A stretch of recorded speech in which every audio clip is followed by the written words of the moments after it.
Bonjour tout le monde, bienvenue à cette capsule web. Ayant pour titre la surveillance de la pharmacothérapie chez l'aîné. Le message clé de cette capsule web est assez simple. C'est l'importance pour la profession infirmière d'aller au-delà des 5B, c'est-à-dire de mettre beaucoup plus d'efforts au niveau de la surveillance de la pharmacothérapie, en particulier chez l'aîné, malgré qu'il faudrait vérifier probablement que ça s'applique à tous les autres groupes d'âge.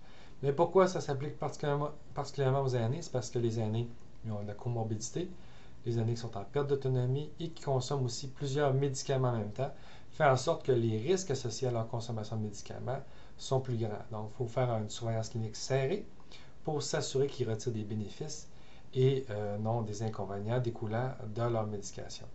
Alors, les arguments pour appuyer cette idée-là, je suis allé chercher quelques études récentes, mais c'est facile à trouver. Là, quelqu'un qui cherche un petit peu, il y a beaucoup d'études sur le sujet. Une étude a publiée en 2009 dans la revue Age and Aging. En fait, ce qui est intéressant, c'est que ça montre la pertinence chez l'aîné, comme je vous disais, parce qu'en fait, 16,6% des aînés qui sont hospitalisés le sont en relation avec des effets indésirables des médicaments. Alors, si on compare chez les personnes plus jeunes, ça serait 4,1% en tant que tel. Et selon cette même étude-là, 88% des cas auraient pu être prévenus. Donc, premier item, c'est qu'on voit que ce n'est pas un phénomène rare. Ce qu'on pourrait dire, c'est peut-être, si on met ça de côté, environ 75% des aînés retirent des bénéfices uniquement de la médication parce qu'ils ne sont pas hospitalisés reliés aux effets indésirables. Mais le 15 à 16,6%, lui, exige qu'on fasse un suivi un peu plus serré. L'autre problématique qu'on soulève dans cet article-là qui est intéressant, c'est toute la situation où est-ce que la personne commence à avoir des étourdissements ou encore de la diarrhée ou a des problèmes métaboliques, de glycémie, etc. Et qu'on ajuste son diabète, son glucophage, alors que c'est relié à l'effet d'un autre médicament sur la pharmacocinétique d'un des médicaments, par exemple un hypoglycémien, qui amène en fait à modifier la glycémie. Alors on ne fait pas le lien que c'est un effet indésirable des médicaments, mais c'est ce qui nous amène à ajuster la médication alors qu'il aurait peut-être fallu changer le médicament au départ ou s'orienter vers une intervention non pharmacologique. Donc, premier argument, c'est ça démontre la complexité, ça démontre la pertinence d'agir parce que euh, les statistiques qu'on a nous démontrent qu'il y a une certaine proportion d'années qui ne retirent pas toujours tous les bénéfices de leur régime médicamenteux, mais ils retirent des effets indésirables. Quel est le lien avec la surveillance de la pharmacothérapie par rapport à ces données-là? Ça, c'est une autre étude, dans la revue Drug Safety, qui a été publiée en 2007. Et en fait, dans cette étude-là, ce qu'on montre, c'est qu'il existe encore, à l'au-delà des 5 bons, donner le bon médicament, bon dosage, à la bonne personne, par la bonne voie d'administration, au bon moment, ça va toujours être pertinent. Mais c'est qu'il y a une proportion encore significativement plus importante de problèmes qui sont reliés à une absence de surveillance de la pharmacothérapie. En fait, dans leur étude, ils montrent quand même que, dans cette étude-là, que 53% des erreurs médicamenteuses sont encore en lien avec l'administration des médicaments. Les erreurs les plus fréquentes étant à 25% de donner un médicament à la mauvaise personne et 34% de donner le médicament au mauvais moment. Donc, il faut quand même reconnaître qu'il y a des problèmes là.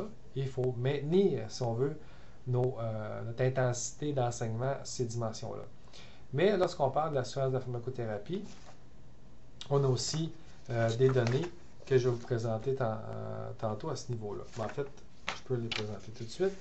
En fait, les causes des aînés qui sont admis dans les hôpitaux en lien avec les médicaments, bien, en fait, ça va jusqu'à 46%, en fait, plus que ça.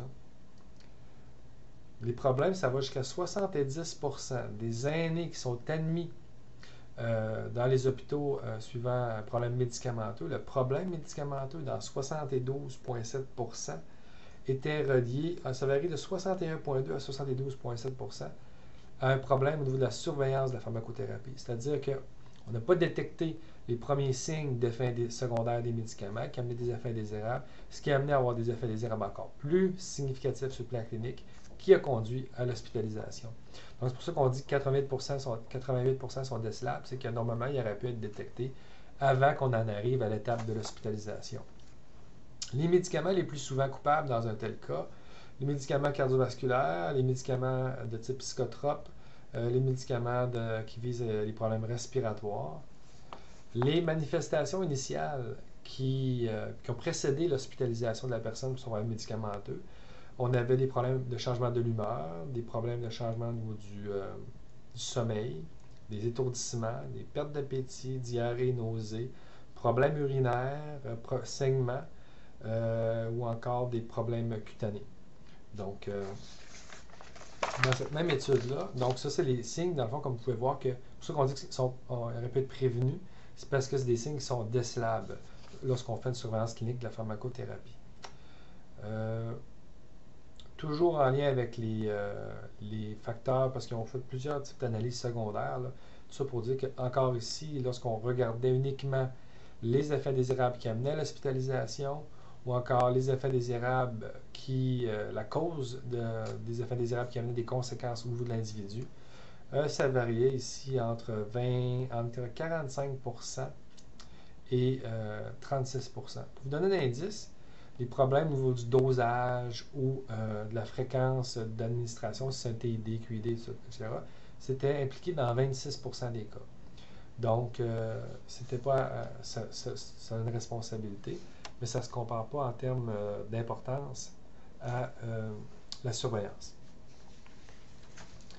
Si on regarde au niveau de l'hébergement, dans l'étude qui était faite dans The American Journal of Geriatric Pharmacotherapy, ça c'est en 2006, en fait c'était 70% encore là des problèmes d'effets indésirables des médicaments étaient liés à une absence de surveillance de la pharmacothérapie ou à une surveillance inadéquate, pas assez précise, pas assez structurée. Et les facteurs de risque dans le contexte d'hébergement d'avoir des effets indésirables de ce type-là, c'était les consommateurs d'antidépresseurs, ceux qui avaient été admis récemment dans le centre d'hébergement, les consommateurs d'antipsychotiques, ceux qui prennent plus de 9 médicaments, et ceux qui étaient sous traitement d'antibiotiques. Donc, est-ce que les infirmières peuvent solutionner ou contribuer à améliorer la surveillance de la pharmacothérapie? Oui, en fait. Et je reviens au premier papier. Ce qui est intéressant ici, c'est qu'ils ont montré lorsque l'infirmière allait seulement mentionner la présence d'effets indésirables en s'appuyant uniquement sur sa vigilance, bien, elle détectait en moyenne 2,3% des effets indésirables. Donc, c'était très bas. Lorsqu'elle avait une surveillance clinique un peu plus dirigée vers certains symptômes, mais rien d'aussi structuré que ce qu'on peut parler dans le livre vers où je vais vous diriger tantôt, ça grimpait quand même à 10,4%. Donc, c'était multiplié par 4. Donc, beaucoup plus performant dès qu'on ajoute un petit peu de structure. Une étude qui a été faite par la European Journal of Clinical Pharmacology en 2009 a aussi examiné, là c'est vraiment Nurse-Led Medication Reviews and Quality of Drug Treatment, c'est vraiment sur toute la contribution de l'infirmière à la surveillance de la pharmacothérapie chez cette clientèle-là. Et ils ont démontré que lorsque c'était sous le leadership de l'infirmière, si on comparait le groupe contrôle avec le groupe expérimental, les infirmières étaient en mesure de détecter énormément d'effets indésirables comparativement au groupe contrôle. Alors justement, comment qu'on fait ça, la surveillance de la pharmacothérapie? Eh bien, dans le cours, on en parle, on fait des études de cas à ce sujet-là, et donc on vient sur cet aspect-là amplement.